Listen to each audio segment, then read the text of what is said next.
50 का 10वां एपिसोड महा बकवास था। इसमें 16 प्लेयर बताने थे जो मिसिंग है, जो बिल्कुल दिख नहीं रहे, कुछ कर नहीं रहे हैं, सिर्फ और सिर्फ वो पर डे की दहाड़ी ले रहे हैं। सिर्फ और सिर्फ उनका बस यही काम है कि बस दिन गिन रहे हैं कि हमारे कैसे ये दिन पूरे हो और हम अपना पैसे जीत के जो भी है जाए। जीतने से ना कोई होनी, गेम ही समझ नहीं आ रहा। कुछ लोग तो ऐसे हैं कि जैसे चल रहा है ठीक है, क्योंकि 4-5 लोगों ने ही गेम को उठा रखा है, बाकी कुछ नहीं है। जिस तरह से लोगों ने बोला था कि भाई सभी कह रहे थे कि द 50 शो इतना अच्छा होगा कि बिग बॉस को पिछाड़ देगा, लेकिन भाई पासन भी नहीं है। बिग बॉस तो सबका बाप ही है, नहीं है भाई ये इतना अच्छा।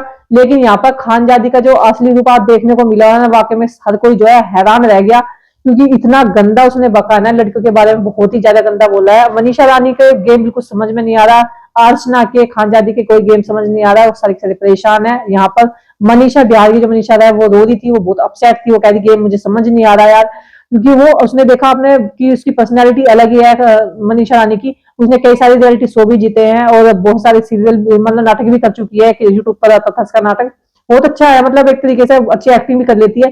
लेकिन वो भी द 50 के शो में फेल हो गई, क्योंकि उन्हें फॉर्मेट समझ ही नहीं आ रहा है, क्योंकि सब चालाकी कर रहे हैं, किसकी टीम में रहे किसकी ना रहे, धोखा हर आदमी धोखा दे रहा है। तो ये इनके समस्या बाहर है। अर्चना भी ऐसे रोए जा रही है, बहुत ज्यादा परेशान हो चुकी है। तो यहीं पर रोते हुए खानजादी इसको चुप करती है, उसी टाइम पे श्रुतिका बीच में बोल जाती है, जिसके साथ में बहुत पूरी तरीके से झगड़ा होता है श्रुतिका के साथ में खानजादी का।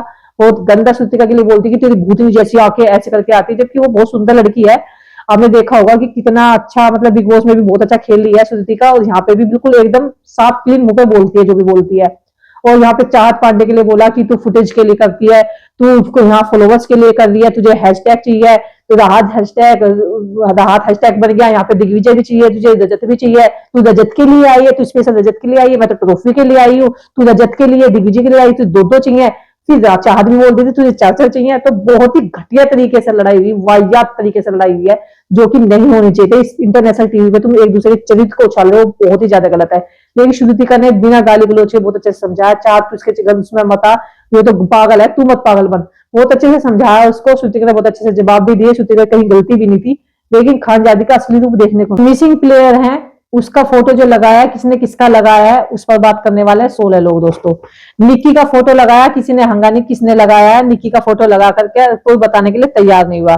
सीरी तोमर का जो फोटो लगाया बेबीका ने लगाया, अदनान का भव्या ने लगाया है, जो कि लड़ाई झगड़ा खूब हुआ इनके बीच में अदनान के में कि तू बहुत दिख रही है, मैं तो इतना अच्छा गेम खेल रही हूँ। रजत का जो है, रजत ने लगाया है करण पटेल का, और यहाँ पर नेहल का, हाँ नेहल का लगा करके भूल गया था किसने लगाया है नेहल का, और कोई बोला ही नहीं।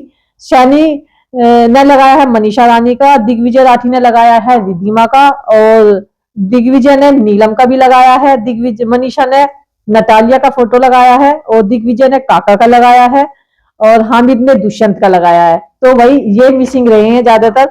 बेबिका ने स्वीट तोमर का भी लगाया है, और शैनी ने काका का लगाया है। तो ये है मिसिंग। काका तो भाई जाने के लिए तैयार बैठा, वो तो चाहता है कि मैं बिग बॉस इसके मतलब द 50 में ना रहूं, क्योंकि उसे वो शो भाई नहीं रहा, शो किसी को समझ में ही नहीं आ रहा, क्योंकि कुछ लोग चालाकी इतनी कर रहे हैं कि सबके सिर से ऊपर जा रहा है ये शो। और मैं बताऊं, लोयन को भी समझ में नहीं आ रहा, अगर देखा जाए तो गेम कुछ भी समझ नहीं आ रहा इन लोगों के, बिल्कुल एकदम एक तरीके से देखा जाए ना तो बिल्कुल बकवास था। कल का तो एपिसोड वाकई में महा बकवास था।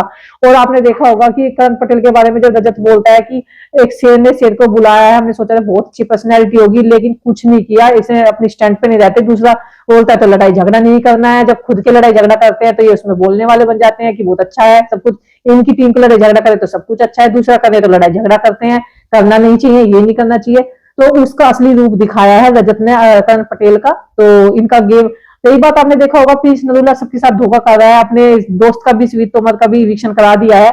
इतना जिगरी दोस्त था, कहते ना एक हाँ के साथ में खड़ा रहता था, भैया भाभी भाभी करता रहता था, लेकिन उसके साथ ही गेम खेल लिया। प्रिंस नरूला ने मिस्टर फैजू के साथ भी गेम खेल दिया, उसके अदनान और फैज का भी इविक्शन करा दिया, रजत के साथ भी गेम खेल दिया, जिसमें लक्ष्य, रचित और दुष्यंत का इविक्शन हो गया है। तो बहुत ज्यादा प्लानिंग से जो है प्रिंस नरूला चल रहा है।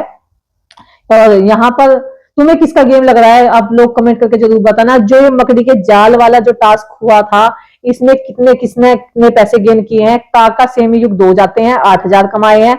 लव कटारिया मनीषा जाते हैं, कुछ नहीं कमा पाते हैं। नेहल दुष्यंत जाते हैं, 3,000 कमाते हैं। सीवित बेबी का जाते हैं, स्वीट तोमर बेबी का जाते हैं, वो 23,000 लाते हैं। तो कोऑर्डिनेशन अच्छा था, हालांकि मोटी कुछ नहीं कर पाई थी, लेकिन फिर भी 23,000, क्योंकि उसने बहुत बड़ा वो कर लिया था। भव्या दीदीमा जाते हैं जो कि 10,000 कमाते हैं। नतालिया, मोनालिसा कुछ भी नहीं कर लगा लाते। नीलम आर्या भी, इनकी भी घंटी बज जाती है वो।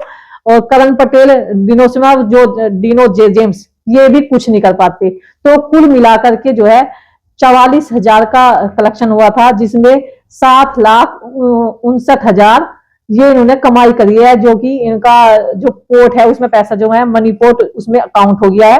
तो ये आज का टास्क रहा है, बाकी कुछ नहीं, लड़ाई झगड़ा, सब एक दूसरे के पीठ में खंजर घोष रहे हैं। और रजत का कहना यह है कि पहले छोटे छोटे प्यादों को हटाओ जो बिल्कुल वैसे हैं, और प्रिंस चाह रहा है कि उन प्लेयर को हटाओ जो सबसे ज्यादा स्ट्रोंग है। तो अभी जो है राजनीति पूरी चल रही है, प्लानिंग प्लॉटिंग पूरी चल रही है, अपनों के साथ छल चल रहा है। तो ये है द 50 का फॉर्मेट। कौन है आपके हिसाब से जो यहाँ से ट्रॉफी उठा सकता है? आपका फेवरेट कौन है? आप लोग कमेंट करके जरूर बताना। किसके समीकरण, किसका गेम आपको पसंद आ रहा है सबसे ज्यादा, किसकी तकनीक जो अच्छी लग रही है, वो सब बताना। वीडियो आगे शेयर करना और लाइक करना। दोस्तों मिलते हैं नेक्स्ट वीडियो में, जब तक के लिए बाय बाय। रजत और चाहत की दोस्ती के बीच में जो है तकरार लाने की कोशिश की जा रही है। मेकर्स ने अपनी चाल चल दी है। कल के टास्क में आप देख सकते हैं डेंजर जोन में रजत दलाल चले गए और यहाँ पर अर्चना से डिस्कस करते नजर आ रही थी चाहत पांडे। तो वो विक्रांत के लिए वोट मांग रही थी। यही अर्चना कहती है कि अरे उस रजत को छोड़, रजत को वो भी चाहती थी बाहर हो जाए, लेकिन वो कहती है कि बाहर में जाए। मतलब कुछ अंदाजा ऐसा लगाया कि रजत, चाहत ने ऐसा बोला। वो फुटेज जो है रजत ने देख ली क्योंकि मेकर्स ने दिखाई है खुद करके। तो यहाँ पर सभी को बहुत बुरा लगा और वाकई में रजत को भी बहुत बुरा लगा। जब रजत सेव हो गया तो उसने यही सवाल जो है चाहत पांडे से पूछा कि तूने ऐसे बोला है। तो वो कहती है, मम्मी कसम खा के कह रही मैंने ऐसा नहीं बोला। वो बहुत, रजत मैंने ऐसा नहीं बोला। तो ऐसे करते कह रही ड्रामा मुझे मत दिखा, जब देखा रोती रहती है। इसका ड्रामा पहले से देखता आ रहा हूँ, इस तरह की चीज़ें जो है वो बोलता है, लेकिन वो बहुत ज़्यादा रोती है और वो विश्वास दिलाने की कोशिश करती है कि मैंने ऐसा नहीं बोला। वही बात हो गई, आपने देखा होगा कि जब रजत ने बेबिका को कुछ बोला था और वो भैंस, तो वो किसी ने कुछ सोचा, किसी ने गाली सोची, तो कुल कई तरह का सवाल खड़े हुए थे। इसी तरीके से यहाँ चाहत पांडे भी शायद कुछ और बोलना चाह रही थी, जिसकी वजह से ये सारा जो है मतलब मुद्दा बन गया है। और यहाँ पर दोनों की दोस्ती पर सवाल खड़े हो गए हैं, धोखेबाजी का आरोप लग गया है चाहत पांडे पर। आपको क्या लगता है कि वाकई में क्या चाहत पांडे ने धोखा दिया है? और आपको लगता है कि वाकई में एक दूसरे के बीच में कुछ थोड़ा बहुत है? देखो बिग बॉस 18 की दोस्ती तो है इनकी, जो भी कुछ है, और वाकई में टीम के साथ काम भी कर रहे हैं, इनके ग्रुप में है, एक दूसरे को सपोर्ट करते भी नजर आ रहे हैं। लेकिन चाहत पांडे हो सकता है वहाँ कुछ और बोल रही, क्योंकि आपने देखा होगा कि मेकर्स कुछ भी कर सकते हैं लड़वाने के लिए। बेबी का खानजादी भड़काती नजर भी आ रही थी इसको, रजत को। तो वो काम उन्होंने वहाँ नहीं करा, तो मेकर्स ने करके दिखा दिया। तो आपको क्या लगा कि वाकई में मेकर्स ये चाहते हैं इन दोनों के बीच में लड़ाई करवाना, या ये देखना चाहते हैं इनके अंदर कितना प्यार है, टूट जाएगा इस तरीके से, या क्या होगा? तो आपके क्या विचार, आप लोग कमेंट करके जरूर बताना। क्या आप लोग राहत हैशटैग